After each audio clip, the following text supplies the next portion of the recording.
Bienvenue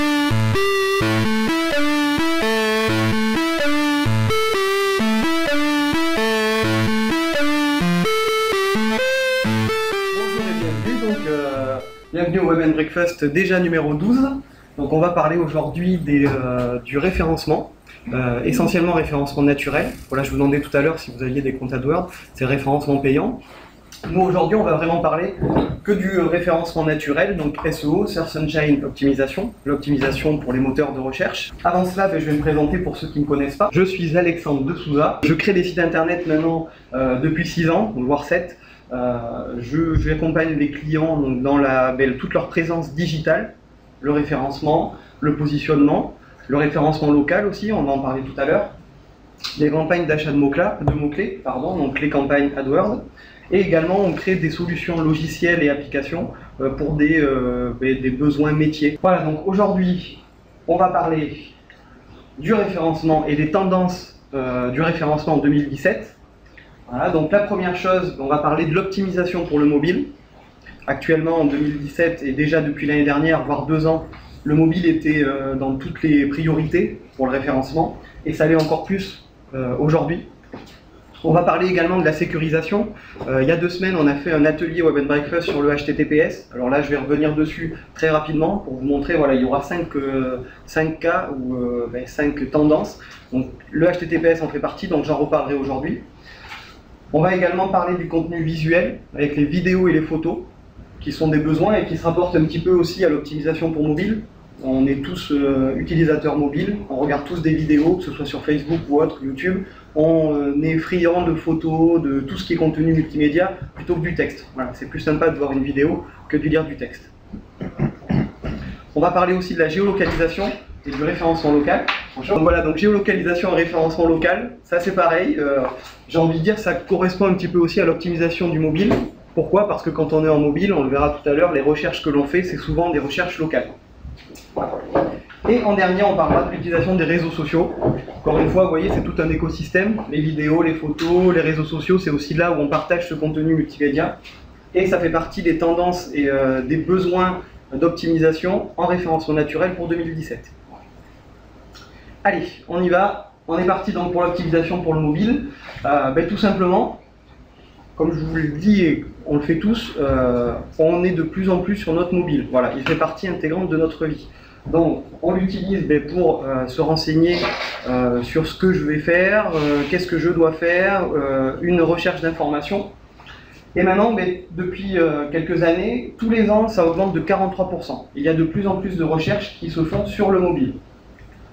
On a 95% des utilisateurs de mobile qui recherchent des informations locales. Ce qui veut dire que, au-delà de pouvoir être présent sur le référencement général, national, international pour certains, vous allez pouvoir avoir une vraie présence locale. Et du coup, pouvoir peut-être un peu diminuer la concurrence autour de vous. Parce que plus vous allez avoir une zone de chalandise importante, et plus la concurrence va être accrue.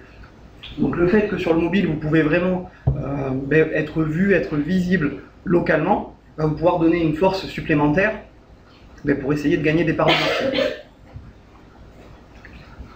Il y a 4 consommateurs sur 5 qui utilisent leur mobile pour faire des achats. Donc pareil, éventuellement si vous avez un établissement qui est localisé, qui a une zone de chalandise bien précise, ce que vous allez faire, c'est que vous allez vous référencer localement avec votre établissement et pouvoir au-delà récupérer des consommateurs donc, de tout le national. Donc vous allez pouvoir utiliser vraiment les deux côtés. Ces 4 consommateurs, c'est énorme, ça fait plus du 3/4. Enfin, c'est vraiment énorme dans le sens où c'est que si votre site internet n'est pas adapté au mobile, vous risquez de perdre ces 4 personnes. Et donc ces 4 personnes, où c'est qu'ils vont aller? Ils vont aller chez vos concurrents.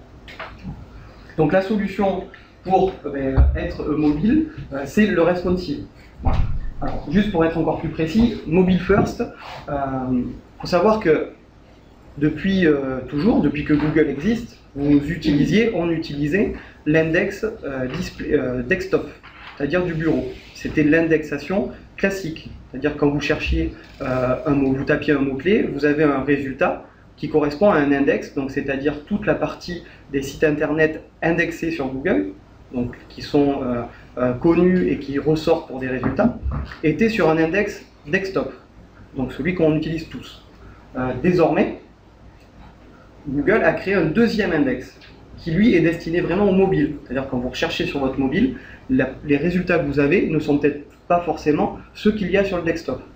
Vous ferez peut-être le test, vous testez sur votre ordinateur de bureau ou ordinateur portable connecté à une ligne ADSL classique, et vous cherchez sur mobile, les résultats ne sont pas les mêmes.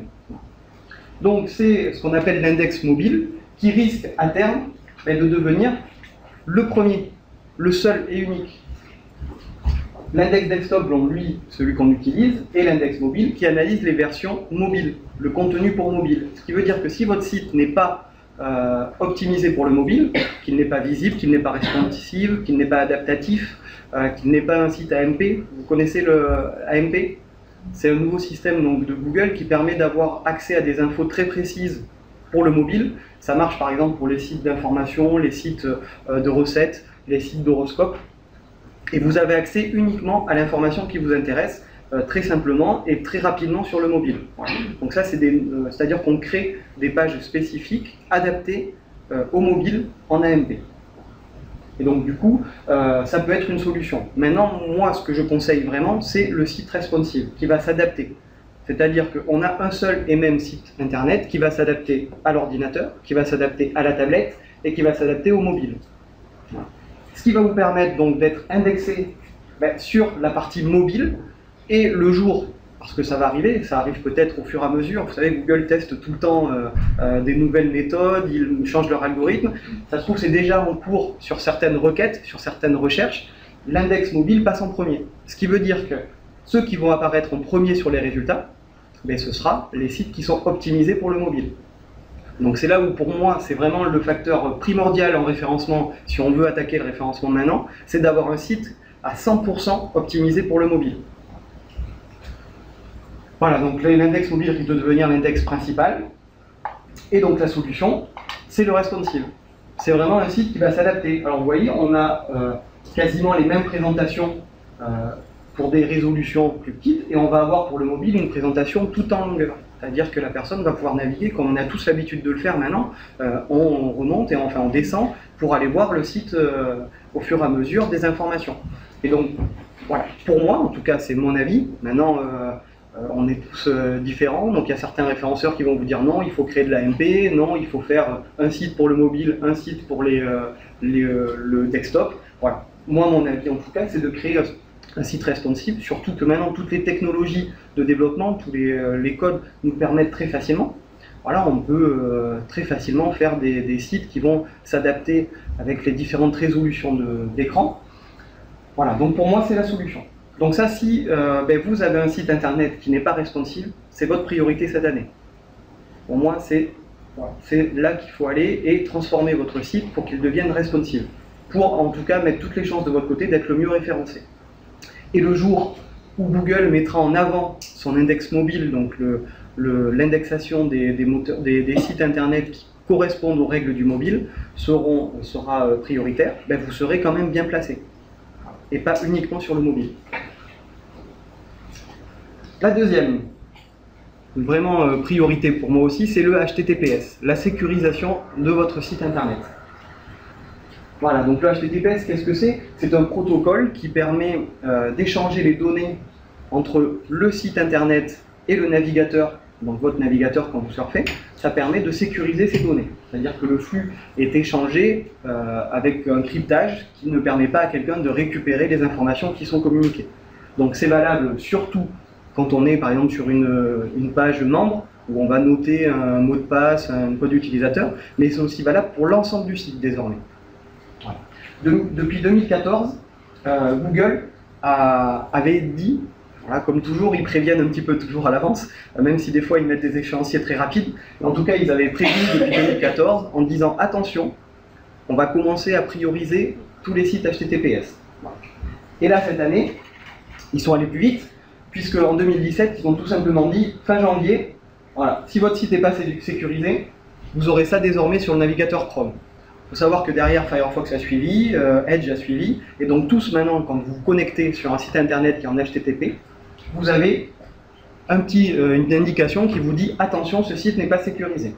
Et d'autant plus que si vous avez sur votre site internet un espace membre qui est aussi en HTTP, pas quelque chose par exemple sur un site internet qui vend, parce que la plupart du temps un site internet de vendeur, à un moment donné, quand on va se connecter en compte client, s'il est bien fait, logiquement il passe en HTTPS. Là je parle d'espace membre où on pourrait retrouver par exemple du contenu, un espace membre où on va proposer des documents ou des photos supplémentaires qu'un non-membre n'aurait pas accès.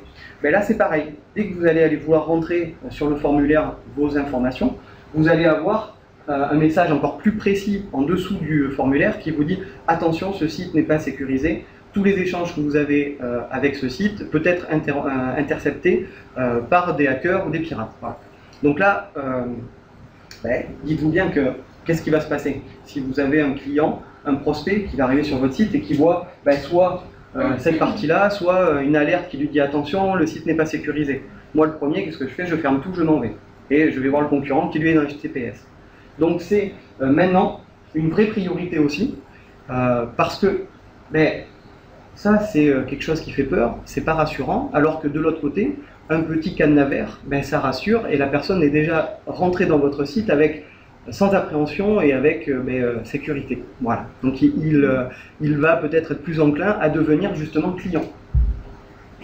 Donc ça vraiment deuxième priorité, voilà, HTTP non sécurisé, risque de sanction. La solution c'est on installe le HTTPS.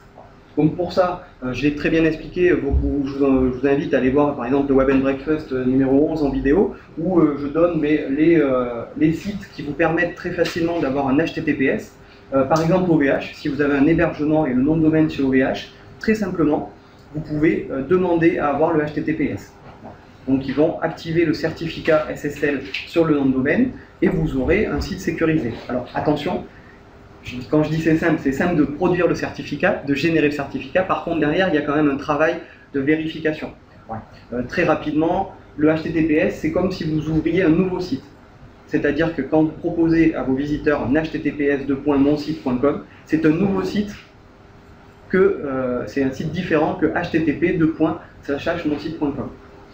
Donc attention, il y a des vérifications à faire, il y a des redirections à faire. Il faut indiquer à Google que vous avez maintenant un HTTPS, vous le faites avec votre Google Webmaster Tools par exemple, ou votre Search Console, et vous allez pouvoir lui indiquer, attention maintenant, je travaille en HTTPS. Et il faut aussi vérifier que vous n'ayez pas des pages en double, que vous n'ayez pas des pages en erreur. Voilà. Tout ça, ça demande quand même un travail après avoir installé l'HTTPS. Mais très simplement, si votre site est prédisposé à être en HTTPS, c'est-à-dire qu'il est bien codé logiquement, qu'il est peut-être sur un CMS comme WordPress ou PrestaShop, on peut très rapidement mettre en place un certificat SSL. Donc avec la solution soit Let's Encrypt d'OVH, qui, si vous prenez le domaine et l'hébergement chez eux, est gratuit.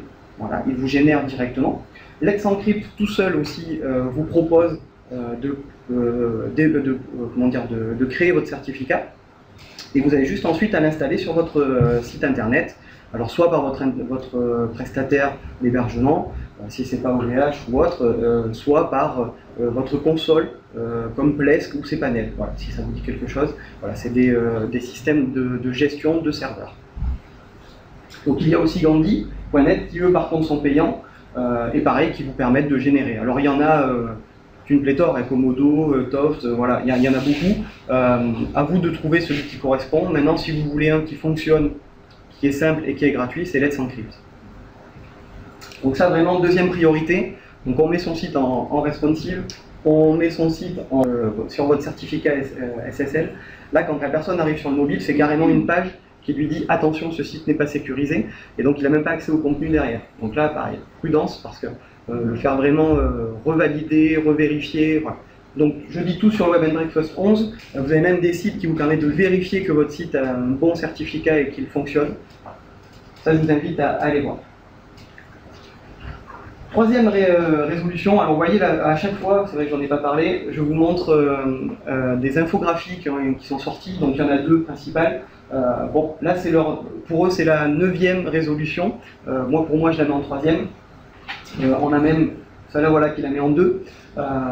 Voilà, donc pourquoi les vidéos? Parce que c'est quelque chose maintenant que l'on utilise tous. La vidéo, les photos, on est friand de ces communications. on voit l'intérêt par exemple pour Snapchat, pour Instagram, pour Pinterest. Voilà, on aime partager des photos, le visuel surtout, c'est quelque chose qui plaît à tout le monde. Et c'est vrai quand on arrive sur un site, s'il y a tout un pavé de texte, la plupart du temps, on ne va pas lire le texte. C'est un petit peu comme les conditions générales de vente, on ne lit jamais parce que c'est voilà, lourd, compliqué, voilà, c'est barbant.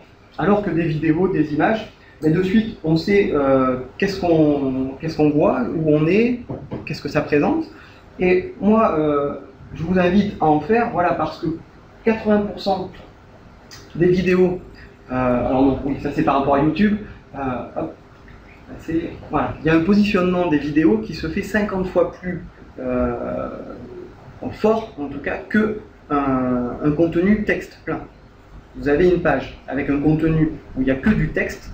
Si vous avez une vidéo sur la même page, vous faites avec une vidéo, vous avez 50 fois plus de chances d'être mieux positionné. Donc là, ce qui veut dire que c'est important. Un site e-commerce, par exemple, si vous avez la possibilité de faire une vidéo sur le produit que vous êtes en train de vouloir vendre, vous avez peut-être plus de chances de faire référencer votre page que si vous aviez que du texte avec éventuellement que la photo. Voilà. La vidéo, c'est quelque chose d'important. Et on le voit, donc j'aurais dû le mettre à l'envers, mais 80% des vidéos qui sont sur le moteur de recherche, donc le SERP, Search Engine Response Page, c'est les pages de résultats en fait des moteurs de recherche. Mais 80% des vidéos proviennent de YouTube. Il ne faut pas oublier que YouTube est égal à Google. Donc obligatoirement, qu'est-ce qu'on fait? Comme toute bonne société commerciale, on met en avant ses propres services plutôt que Dailymotion ou Vimeo. Voilà. Donc, si vous voulez faire de la vidéo, pensez à YouTube. Voilà. Maintenant, c'est vrai que c'est un outil aussi qui est très fonctionnel, qui est très puissant. Moi, j'utilise moi-même pour les Web and Breakfast, et vous pouvez éditer directement sur YouTube, sur le studio, Creator Studio de YouTube directement, monter votre vidéo, rajouter de la musique, rajouter du texte. Voilà, tout ça est très très puissant, donc autant l'utiliser. Surtout que Google va le mettre en avant. Il va le mettre en avant sur ce contenu, sur les moteurs de recherche, parce que c'est son moteur de recherche. Alors je ne parle pas de Bing, mais Bing représente 5% des recherches en tout en France, donc autant utiliser ce que 95% des gens utilisent, et surtout en utilisant le service YouTube qui va permettre d'être mieux référencé. On a également un taux de clic 41% plus élevé que sur du texte. C'est-à-dire que si vous avez une page où vous allez avoir donc une vidéo, il y aura plus de chances que les personnes veulent voir cette page avec la vidéo plutôt qu'une page avec que du texte. Bon, ce qui est logique puisque on est tous attirés aussi par les choses dynamiques qui bougent, et la vidéo, ça en fait partie. Alors bien sûr, la vidéo, il faut la travailler un petit peu. Ne mettez pas tout et n'importe quoi. Par contre, vous pouvez aussi partager des vidéos, pourquoi pas de fournisseurs, de partenaires ou de clients, pour, on va dire, enrichir votre site internet d'un contenu que vous n'avez pas besoin de réaliser. Même si ça aura moins d'impact que si c'est vous-même qui réalisez un contenu original et unique. Donc là, voilà, c'est intéressant. La solution, voilà, c'est créer du contenu vidéo et l'intégrer et intégrer des photos sur votre site. Voilà, donc ça c'était la page YouTube donc, de Easy et Web and Breakfast, où on retrouve les différents Web and Breakfast. Et je les intègre moi également sur le site Web and Breakfast Pro, vous savez que vous êtes sûrement inscrit, ce qui permet de faire remonter également l'indexation, et surtout ça me permet, sur les thèmes que j'aborde, de aussi positionner l'agence. Parce que derrière, il y a tout un lien, un référencement qui se fait, et aussi un lien avec l'agence. Donc obligatoirement, ça fait remonter toutes les pages et toutes les pages du réseau de l'agence. Voilà donc pour la vidéo et les photos, donc contenu multimédia. Là, on est à quatrième partie pour moi, donc il faut optimiser, c'est la géolocalisation et le référencement local. Comme je vous dis tout à l'heure, il y a de plus en plus de recherches locales. Voilà, 50% des recherches sur mobile, c'est fait des recherches pour avoir un résultat sur la position, la géolocalisation du mobile. Souvent, quand on a besoin de quelque chose, on cherche vite où est-ce que je peux trouver, je sais pas, un restaurant, où est-ce que je peux retrouver une station-service. Et donc là, tout ça, on va utiliser son mobile. Donc, le but, si vous avez un site internet qui a une zone de chalandise précise, c'est d'être présent sur cette zone de chalandise. Donc vous allez utiliser le référencement local pour toucher le public localisé dans votre zone. Voilà, la moitié des recherches locales effectuées sur un smartphone se concluent par une visite en magasin, ce qui veut dire que même si vous n'avez pas de site e-commerce, vous pouvez très bien, pour faire venir les gens dans votre établissement, utiliser le référencement local. Le but, encore une fois, c'est d'être présent sur les recherches, par exemple ville, département ou région, sur les mots-clés que vous visez. Donc pour être présent là-dessus, qu'est-ce qu'on va faire? On va intégrer des mots-clés dans notre site internet. Sur chaque page que l'on va avoir donc, sur son site, où on va créer des pages spécifiques pour les villes où on est présent, ou les départements où on est présent, ou les régions, voilà, et on va les mettre en avant cette localisation. On peut aussi utiliser les sites annuaires locaux. Alors attention, je ne parle pas des annuaires voilà, on va dire de petite qualité. Là, je parle vraiment des annuaires. Le premier, c'est les pages jaunes, tout ce qui est les pages pro. Vous avez tout ça, les Yelp, tous ces nouveaux annuaires qui arrivent et qui sont locaux. Et vous allez pouvoir dessus renseigner vos adresses, vos numéros de téléphone. Et tout ça aussi va être pris par Google. Parce que Google, il vérifie aussi votre présence avec les adresses et les numéros sur les sites internet qui sont, entre guillemets, des sites d'autorité. Et donc, PageJaune en fait partie. Vous allez aussi pouvoir utiliser le Google My Business. Ça aussi, c'est pareil, c'est quelque chose qu'on a développé lors d'un atelier Web and Breakfast. Et le Google My Business, c'est quelque chose qui est très très important. Si vous n'avez pas Google My Business sur votre site, pour votre site ou votre établissement, on le crée.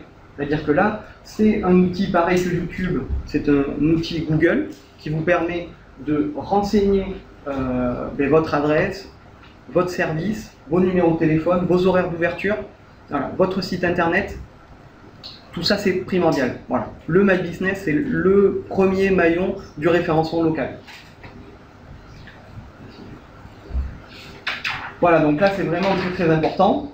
Pour le Google My Business, donc il y a une vidéo qui présente un petit peu l'organisation, la création. Voilà, c'est très simple. Si vous avez déjà un compte Gmail, très simplement, vous créez votre Google My Business, vous le rattachez à votre établissement, on va vous envoyer un code par SMS, par courrier. Si des fois, encore une fois, vous étiez référencé sur des annuaires locaux avec votre numéro de téléphone, que votre site internet a le numéro de téléphone, et que tout ça, Google a pu vérifier que c'est vraiment votre numéro, il va directement pouvoir vous valider instantanément par téléphone. Ça se faisait quasiment tout le temps il y a quelques années. Maintenant, c'est uniquement s'il a pu revérifier le numéro de téléphone. Et donc, il va vous appeler en vous disant automatiquement un code, et là, vous validez, et vous avez votre Google My Business. Donc ça, c'est super important. On parlait tout à l'heure des photos et des vidéos. Le Google My Business vous permet d'ajouter des photos au fur et à mesure. Vous êtes un magasin de décoration, vous allez pouvoir mettre tous les mois, par exemple, des photos de nouveaux produits, un nouveau échandage. Vous êtes dans les vêtements, vous allez pouvoir mettre les nouvelles collections. Ça, il n'y a pas de limite. Donc vous allez pouvoir aussi rajouter, nous c'est un service que l'on propose maintenant, pour le référencement local, c'est la visite virtuelle. Il faut savoir que ça aussi, la visite virtuelle, c'est quelque chose qui permet de booster votre position sur les moteurs de recherche, et donc Google. Quand je parle de moteurs de recherche, c'est souvent Google, c'est 95% des recherches. Donc la visite virtuelle, c'est Google, quand on est une agence donc certifiée, on va intégrer dans Google Maps ou Google Street View votre visite virtuelle, et comme c'est un service Google, si vous êtes sur une activité qui n'est pas, on va dire, qui est concurrentielle, mais dont les concurrents n'ont pas de visite virtuelle, vous risquez, vous, de sortir en premier, parce que vous donnez à l'utilisateur un service supplémentaire, la possibilité de regarder votre établissement en direct. Et Google, vous le savez, lui, ce qu'il veut, c'est rendre service à l'utilisateur.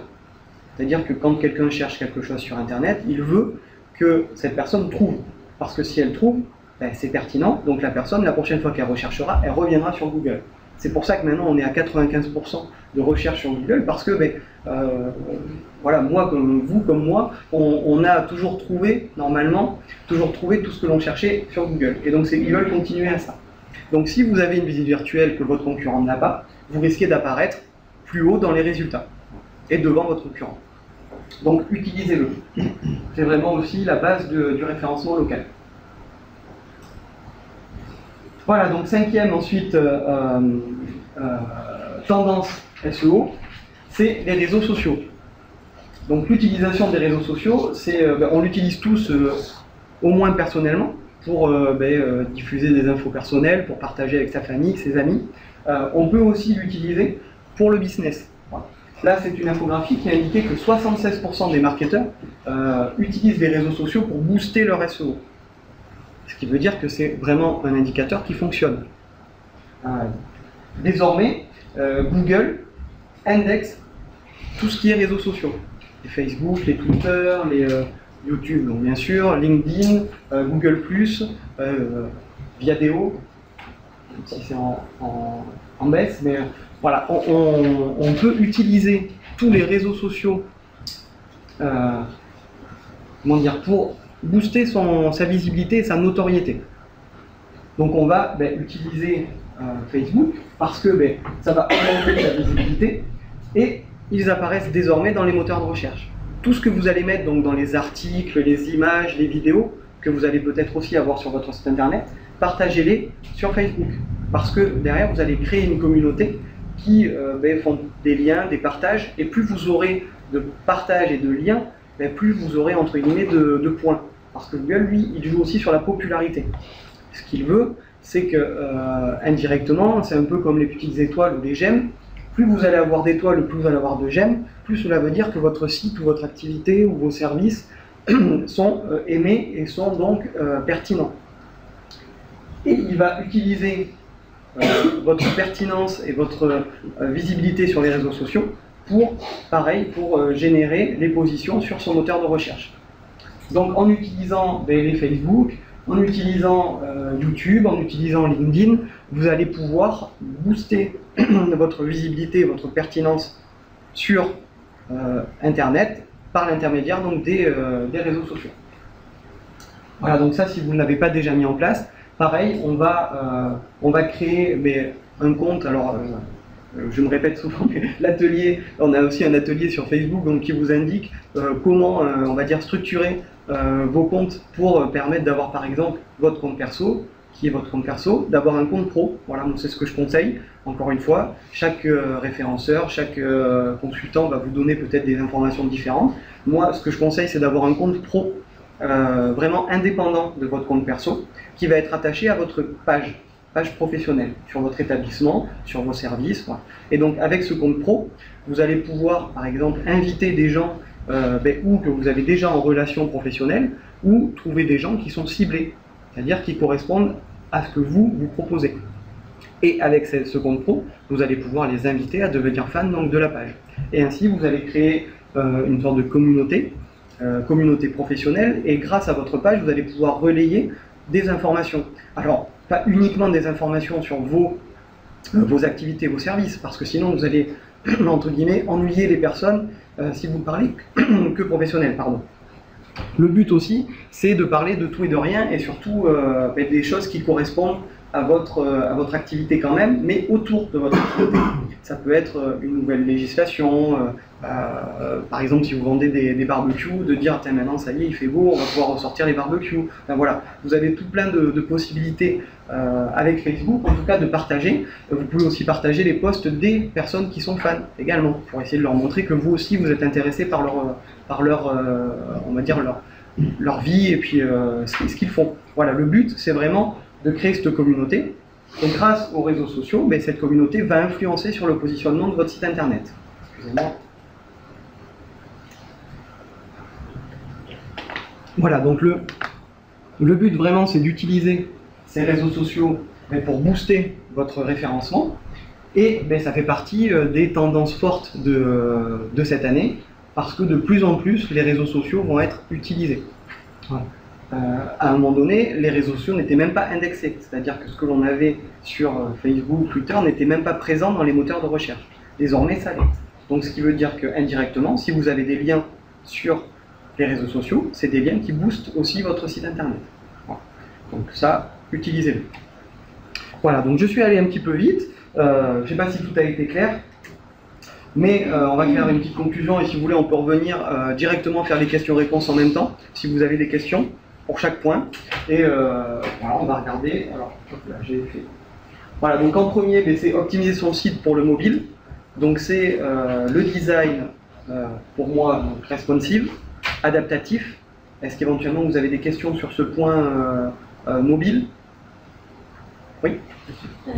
Nous, dans mon cas, on a un site internet qui est clairement plus du tout bon. Donc on veut fermer en ouvrir un autre. D'accord. Le fait de faire un nouveau site responsive, ça va avoir un coût supplémentaire par rapport à un site basique? Alors normalement non, puisque s'il est prévu, alors il y a juste un tout petit peu de travail supplémentaire, parce qu'on va devoir indiquer les moments, alors on appelle ça les moments de rupture, c'est-à-dire les différents moments où le site va s'adapter. Voilà. Et donc du coup, il va y avoir un petit travail supplémentaire en design, par exemple prévoir comment va s'afficher en tablette et en mobile, pour avoir cette parfaite harmonie entre les différents écrans. Il y a un petit travail supplémentaire, mais logiquement le coût est vraiment infime par rapport au coût global. Le but c'est de bien le prévoir au début, c'est de bien prévoir aussi un thème. Voilà, ce qu'il faut savoir c'est que le responsive du coup va pouvoir peut-être bloquer sur certaines fonctionnalités. Il va falloir adapter tout ça pour que tout ce que l'on va utiliser dans le desktop, dans le bureau, donc sur l'ordinateur bureau, soit possible en mobile. Alors ce que j'ai tendance moi à faire et à dire et donc à voir avec mon graphiste, c'est qu'on fait le contraire. C'est-à-dire qu'on crée un site pour le mobile et ensuite on va l'adapter au bureau. Donc c'est-à-dire qu'on va vraiment privilégier l'utilisation mobile. Voilà, il faut savoir que depuis l'année dernière, si je ne me trompe pas, on est au-delà de la moitié des gens, on va dire sur un site internet, la moitié des personnes, plus de la moitié des personnes qui viennent sur votre site viennent d'un mobile. Donc j'estime que désormais mobile a la priorité sur le desktop. Voilà. Bien sûr, ça va dépendre de l'activité que vous avez. Si, alors je vais être très très extrême, mais si par exemple vous vendez un logiciel qui ne s'installe que sur l'ordinateur, vous n'allez pas faire le responsive, ça ne servira à rien. Éventuellement, d'avoir un responsive d'information, d'avoir un site peut-être AMP qui va juste indiquer les bases de votre logiciel. Mais si derrière vous avez un site qui peut, une boutique qui peut vendre sur mobile, qui risque d'avoir une cible sur mobile, là oui, pensez mobile en premier, et ensuite, parce que c'est plus facile d'avoir un site en long et de l'adapter ensuite en bureau, que souvent le contraire. Voilà. Donc là vraiment ça vient déjà au départ, le graphiste, qu'il ait déjà on va dire une fibre pour faire du mobile. C'est vraiment quelque chose maintenant qui est nécessaire, et dans le web design, pensez mobile. Pourtant, oui. Pourtant, tout à l'heure, je reviens sur le 4 sur 5 des utilisateurs qui font des achats sur mobile. Oui. On a surtout l'impression que la finalité de l'achat, c'est-à-dire là où je vais rentrer mon numéro de carte de crédit, se fait encore sur un ordinateur de bureau. C'est-à-dire que je prends toutes les infos sur mon mobile, je vais chercher l'info et je vais finaliser en fait encore sur le PC. Donc, oui, ça fait qu'il y a encore cette transition qui n'est pas... C'est vrai, alors je pense que c'est surtout un problème d'ergonomie. Ouais. C'est-à-dire le fait de mettre son numéro de carte bancaire, voilà, ça reste encore compliqué, entre guillemets, sur un petit écran, sur la saisie du numéro. C'est aussi pour ça que les alternatives sortent. PayPal, on le sait bien, PayPal, mais Stripe, des nouveaux systèmes, Apple Pay ou autres avec l'opérateur aussi, les SFR, voilà, payés directement avec SFR ou Orange sur sa facture de téléphone. C'est aussi ça des alternatives pour justement essayer d'augmenter cette vente sur mobile. En sachant aussi qu'il y a en plus des personnes qui vont finaliser leur achat sur l'ordinateur, il y a aussi ceux qui se renseignent, regardent et ensuite vont acheter en magasin. Voilà. Donc on est encore, oui, à aussi un changement d'attitude. Moi maintenant ça me fait plus peur parce que je commande désormais sur mobile également. Il y a aussi des applications qui peuvent permettre de créer une application pour permettre de vendre directement sur mobile certains produits. Maintenant tout le monde n'a pas les moyens d'avoir son site internet et d'avoir une application. Donc rendre son site responsive, et si on est en boutique, de pouvoir très facilement mettre en place des alternatives au paiement carte bancaire, donc peut-être PayPal avec un compte PayPal très rapide, mais il y a aussi maintenant, donc, comme je vous dis, Apple Pay, les Android Pay, tout Google Pay, pardon, toutes ces choses-là qui peuvent permettre aussi de faciliter le paiement sur Internet, sur mobile. Stripe par exemple vous permet maintenant de conserver, Stripe vous connaissez ou pas, c'est une moyen de paiement maintenant qui permet c'est un petit peu du PayPal, mais pour la carte bancaire et sans compte. C'est-à-dire que vous payez comme si vous payiez à une banque, vous payez sur Stripe, donc c'est surtout du côté, on va dire, marchand. Il ouvre un compte Stripe et il permet aux gens donc, de payer directement sur une interface avec son numéro de carte bancaire, ses dates d'expiration et son code CVV. D'autant plus que Stripe propose de le faire à l'intérieur du site internet. Ça aussi, c'est quelque chose qui est un peu nouveau. C'est-à-dire qu'avant, on était sur la boutique, on cliquait payer la commande, on allait sur le site de la banque et on payait. Voilà. Là maintenant, Stripe lui permet d'avoir une petite fenêtre. Alors bien sûr, votre site doit être en HTTPS, vérifié, voilà, un SSL correct. Et donc vous avez la fenêtre directement sur votre site internet. Ce qui permet sur mobile que ce soit plus simple aussi. Il n'y a pas cette redirection. Il n'y a pas les problèmes aussi de 3DS, toutes ces choses-là. Voilà, Stripe lui gère tout ça. Et ça peut être une alternative quand on veut vendre, en tout cas sur mobile. Donc après, ça va dépendre aussi de son objectif. Si on veut vraiment vendre sur mobile, il y a plein d'alternatives et de solutions pour justement simplifier cette partie. Mais effectivement, ça reste encore un petit peu compliqué. Puis on a tendance à dire que le mobile, enfin je sais pas pour vous, mais pour moi, va être plus facilement hackable ou piratable qu'un ordinateur. Et c'est souvent pas le cas. Donc tout ça est en train de changer aussi. Voilà, vu que maintenant on le voit avec le paiement sans contact, avec toutes ces choses-là, NFC et tout autre. Voilà, tout ça c'est encore au tout début et en ébullition dans le monde du paiement. Ça va évoluer, je pense, dans les années à venir. Voilà pour le mobile. Est-ce qu'il y a d'autres questions? Oui. Quand on passe sur un site en HTTPS, combien de temps Google met à référencer ce nouveau site? Alors malheureusement, c'est comme toujours pour le référencement, c'est qu'on n'a pas d'idée. C'est comme quand on va changer un site internet. En fait, quand on change un nom de domaine, ça peut aller très vite. Après, il faut faire les choses correctement, mais ça peut aller très vite. Ça peut mettre 1 semaine, 2 semaines et retrouver déjà les nouveaux résultats. Et ça peut des fois mettre 6 mois. On a vu déjà des anciennes URL, alors qu'on les redirigeait, être encore indexées. À pas comprendre. Bon, après, on avait peut-être oublié quelque chose techniquement, mais logiquement, si on fait ça correctement, c'est-à-dire une bonne redirection 301 de toutes les pages, et non pas seulement que du site de la page d'accueil, vraiment une information sur le Search Console, donc l'ancien Google Webmaster Tools, voilà, vraiment ça, indiquer à Google que maintenant on est en HTTPS, lui donner son sitemap. Donc sitemap, c'est le plan de votre site internet. Le sitemap permet d'avoir tous les liens de toutes les pages de votre site, lui donner le nouveau sitemap avec bien le HTTPS. Qu'est-ce que je peux vous dire de plus? De bien l'assigner sur Analytics, voilà, partout où Google, entre guillemets, pourrait avoir effet. On en a parlé donc il y a 2 semaines, le problème des liens, c'est-à-dire que tous ceux qui ont déjà fait des liens, parce qu'on sait très bien que pour être bien référencé, il faut créer aussi de la popularité.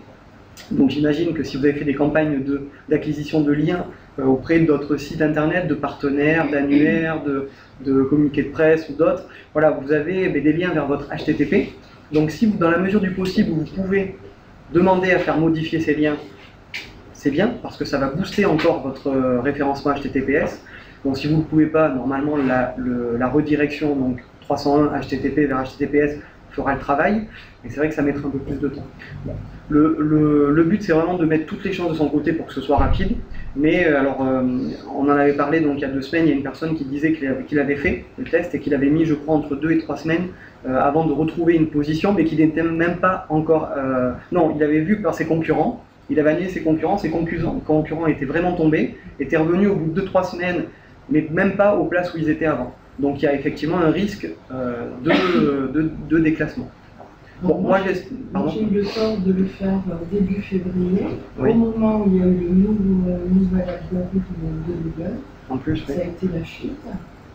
C'est remonté un petit peu, ça redescend, mais ça ne remonte pas au niveau que j'avais précédemment. Peut-être que j'ai des problèmes de photos, d'images sur ma page d'accueil qui sont liés à PrestaShop, qui ne sont pas sécurisés. Alors, est-ce que ça a un impact ou pas? Alors, est-ce que votre cadenas est bien vert? Non, sur la page d'accueil, non. Alors là, déjà la saignette, il faut vite changer ça, parce que ça veut dire que vous ne voyez pas, mais les gens qui arrivent pour la première fois sur votre site, ils ont carrément une page blanche. J'ai un point d'exclamation. Alors, ce qui veut dire que là, les personnes qui arrivent pour la première fois ont une page avec une alerte qui leur dit « Attention, ce site n'est pas sécurisé ». Ils ne voient même pas votre site. C'est ça qui va. Parce qu'après, le reste, c'est bon. Mais la page accueil... Ouais. Alors ça, faites très attention, c'est qu'effectivement, il y a un problème de code à l'intérieur de JavaScript ou autre qui est encore en HTTP et qui risque d'avoir qui fait ce problème de certificat non validé. Je vous invite à aller sur SSL Test, de voir, il va vous le dire. Éventuellement, je crois que j'ai mis sur Web & Breakfast Pro sur la page donc, du SSL les outils. Il y a SHA, alors SHA qui permet de vous tester aussi votre SSL, et SSLtest.com qui lui pareil vous permet de tester et il va vous dire où c'est qu'il y a un problème. Le but sur SHA, c'est au moins d'avoir du A, c'est-à-dire qu'il note votre certificat, votre site en tout cas, et il faut avoir un A voire A+, si on peut. Voilà. Et donc là, ouais, très attention parce que le problème c'est que vraiment maintenant, on a vraiment une alerte très très importante, c'est-à-dire qu'on ne voit même plus le site. Si on est sur Google Chrome par exemple, on a une alerte qui dit sortez de ce site et pour continuer sur le site, il faut cliquer sur propriété avancée, accepter le risque.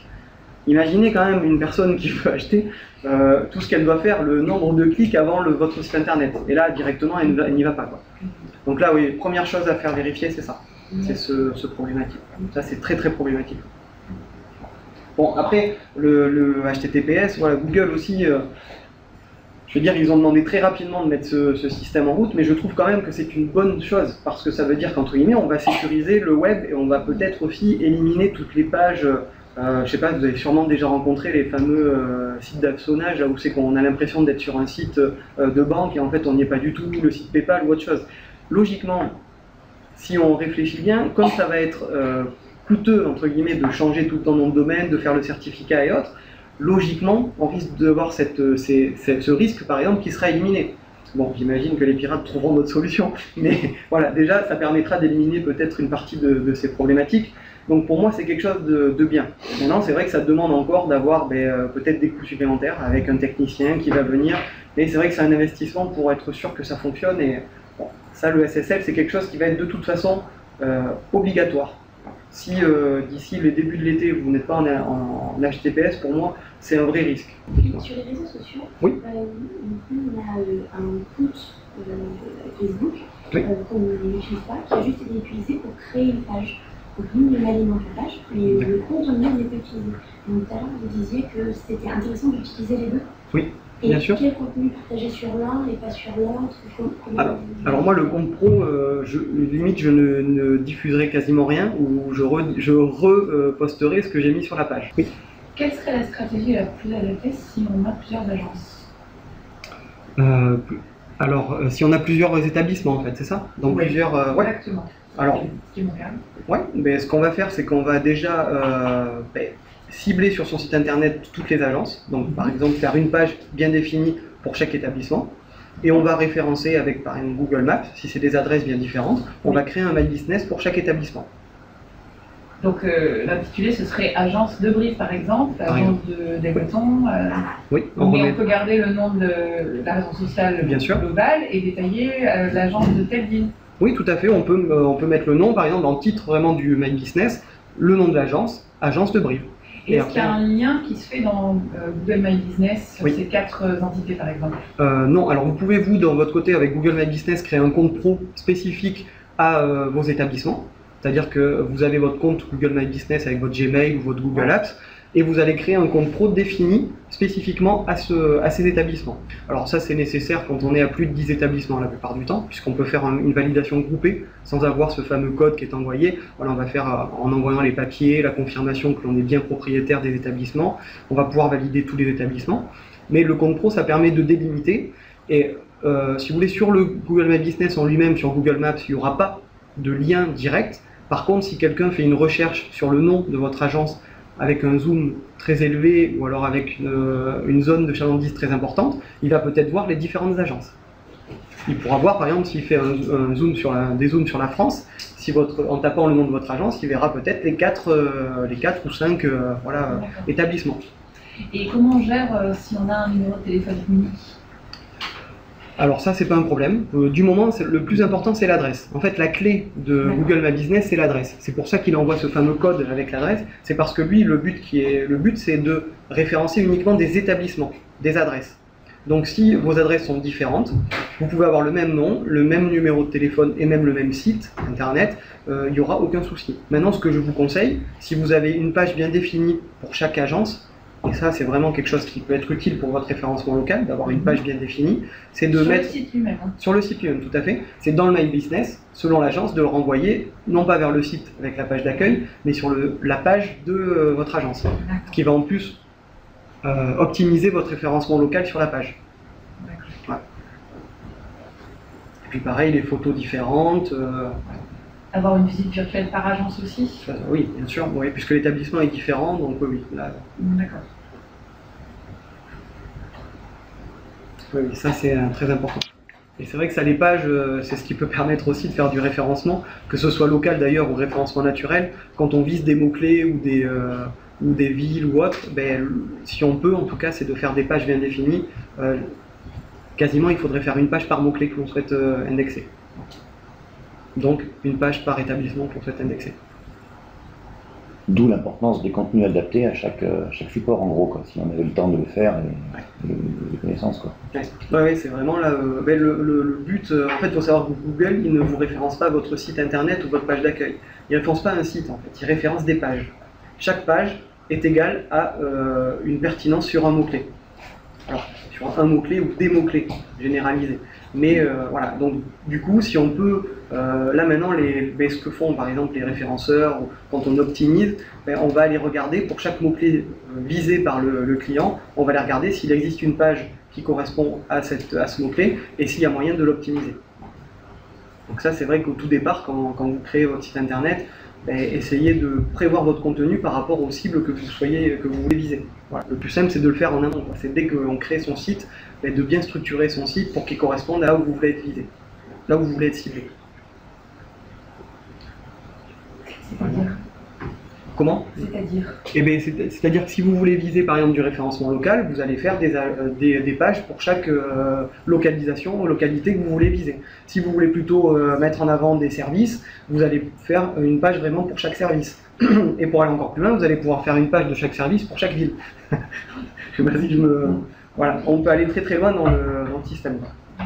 C'est un peu comme votre boutique. Quand vous avez une boutique internet, quand on catégorise, pourquoi on catégorise? C'est aussi pour l'utilisateur, bien sûr, c'est en premier lieu pour l'utilisateur, pour qu'il retrouve ses produits correctement.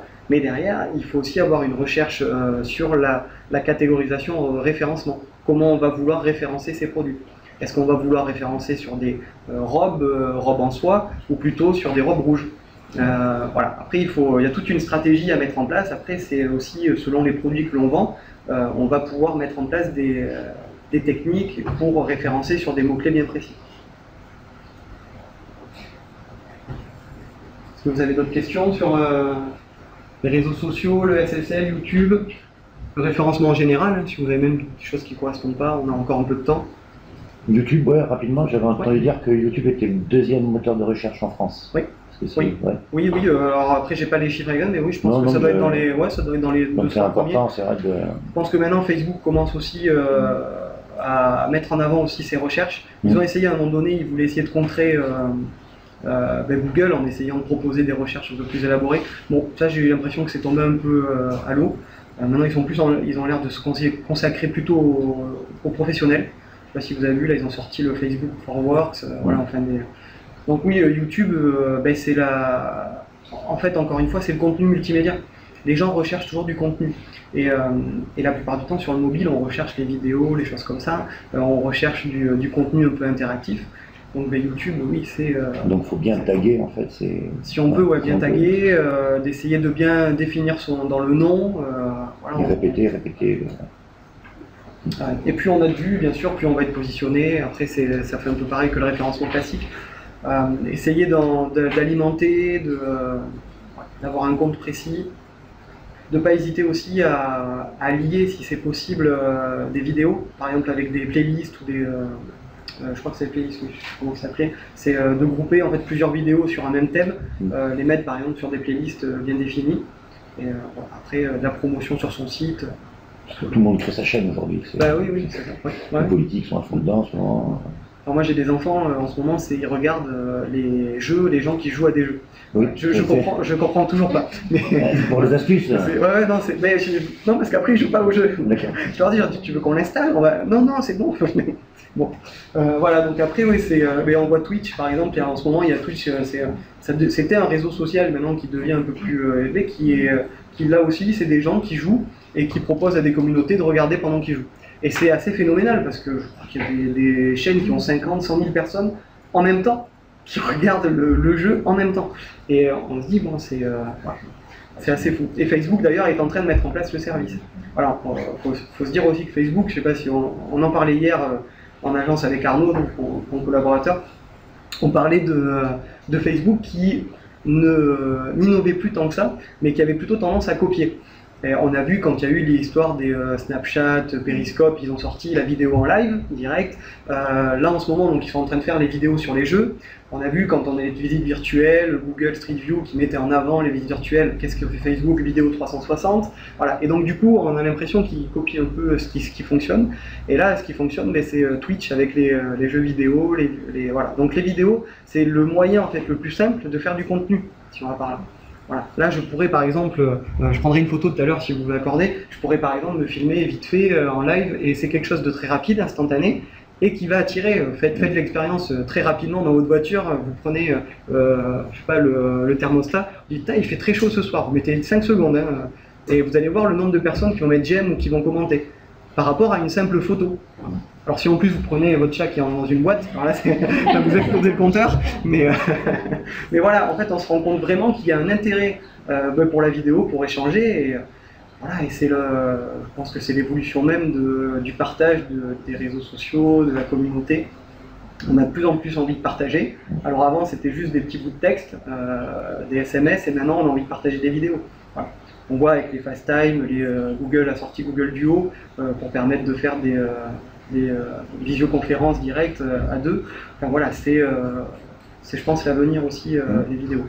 Alors il y a quelque chose, ça me fait penser aussi, vous voyez, ça bouillonne un peu, mais en même temps j'en ai pas parlé, la recherche vocale. Pareil, là maintenant c'est quelque chose aussi qui est en train de venir. Les gens sont de plus en plus sur leur téléphone avec OK Google ou Siri. Est-ce que je pourrais avoir l'adresse du restaurant le plus proche? Voilà. Donc ça aussi c'est peut-être des choses à anticiper. Alors ça fait beaucoup de choses, hein, mais pour ceux qui créeraient par exemple un site maintenant, peut-être d'anticiper ces mots-clés.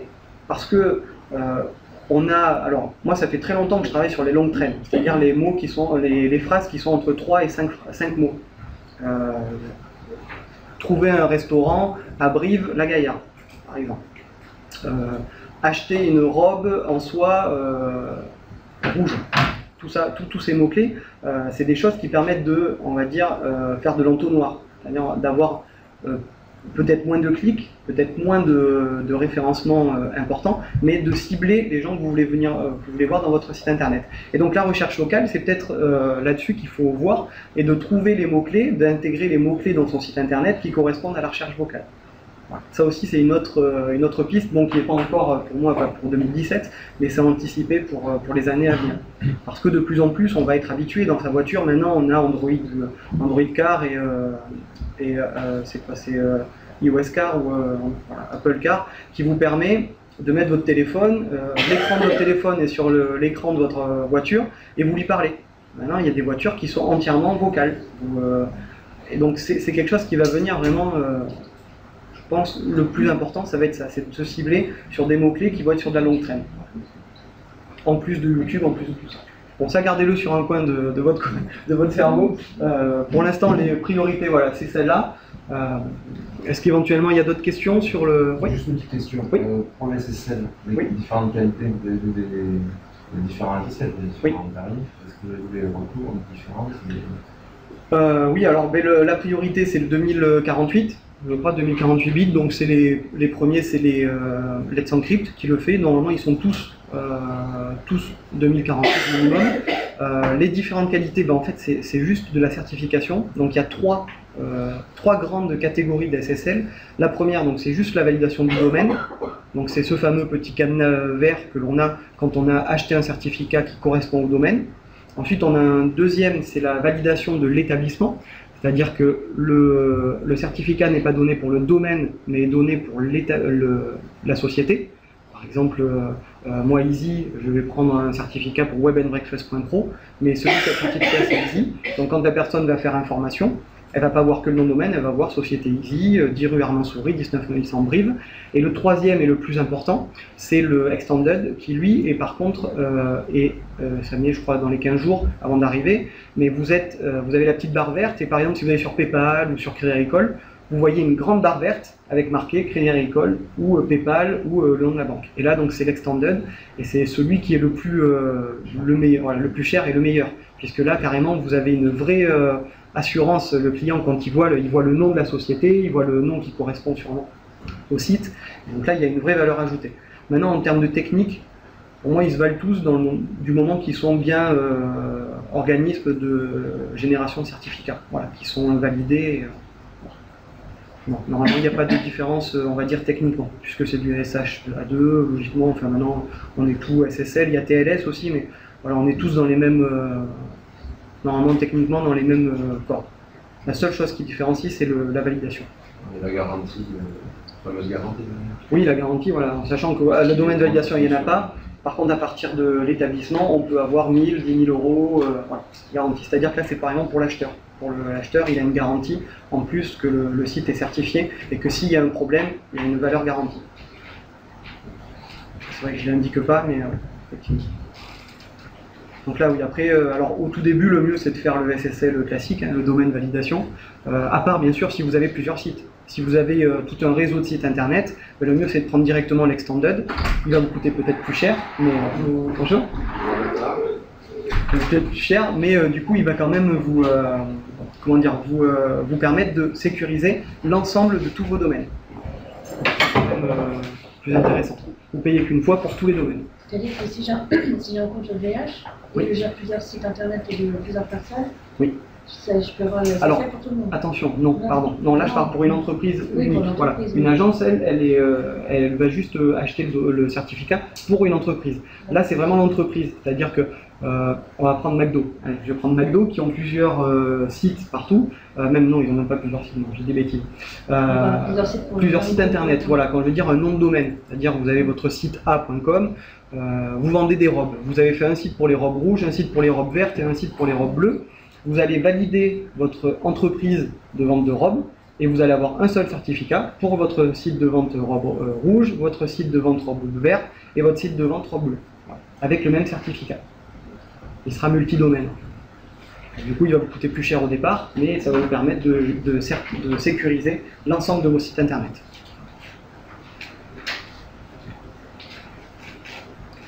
D'autres questions ? Oui, par rapport au référencement, oui. On voit que le blog n'est pas mort. Est-ce que c'est quelque chose que vous conseillez encore pour augmenter son référencement naturel, justement sur Ça va dépendre après l'activité, oui, moi je le conseille parce que ça permet d'échanger. Voilà. Après, ça dépend de l'activité. Voilà. Ça dépend de l'activité que vous avez sur les réseaux sociaux, du coup. Parce que vous allez pouvoir utiliser les réseaux sociaux, tels que Facebook ou LinkedIn, pour diffuser des articles, diffuser du contenu. Maintenant, ce qui est bien aussi avec un blog, c'est que votre contenu vous appartient et il est sur votre site internet. C'est ça aussi l'avantage. Et donc du coup, le blog va vous permettre, je vous l'ai dit tout à l'heure, référencement égale une page égale un mot-clé. Pourquoi pas utiliser le blog pour, sur des mots-clés que vous n'aviez pas anticipés sur votre site internet, vous positionner grâce au blog sur certains mots-clés. Ça peut être utile pour ça. Et puis le blog peut vous permettre de diffuser n'importe quelle information. C'est ça aussi l'avantage, c'est que vous pouvez diffuser un nouveau produit, un nouveau service, mais aussi une nouvelle législation, voilà, plein de choses par rapport à votre activité. Et puis faire intervenir aussi d'autres personnes. Quand on est dans le référencement, par exemple, on veut essayer de récupérer des liens aussi de personnes autoritaires, donc pourquoi pas proposer à quelqu'un, bah, écoutez, vous avez un blog, enfin vous avez un site qui correspond un peu à mon activité, ben, venez écrire un article sur mon site en mettant votre lien, et moi à côté de ça je ferai la même chose sur votre site, où on fait un échange de liens. Voilà. Ce qui permet d'avoir du contenu sur votre site gratuit, alors vous donnez un lien, mais en plus d'avoir un lien derrière, un petit backlink gagné. C'est vrai que le blog, ça permet Alors même si maintenant on va mettre une page d'actualité plutôt qu'un blog, voilà, on va pouvoir tourner ça dans la manière que l'on veut, mais oui, pour moi c'est encore utile. Merci vraiment beaucoup pour votre attention, et puis pour les questions plus constructives, voilà, et l'échange intéressant.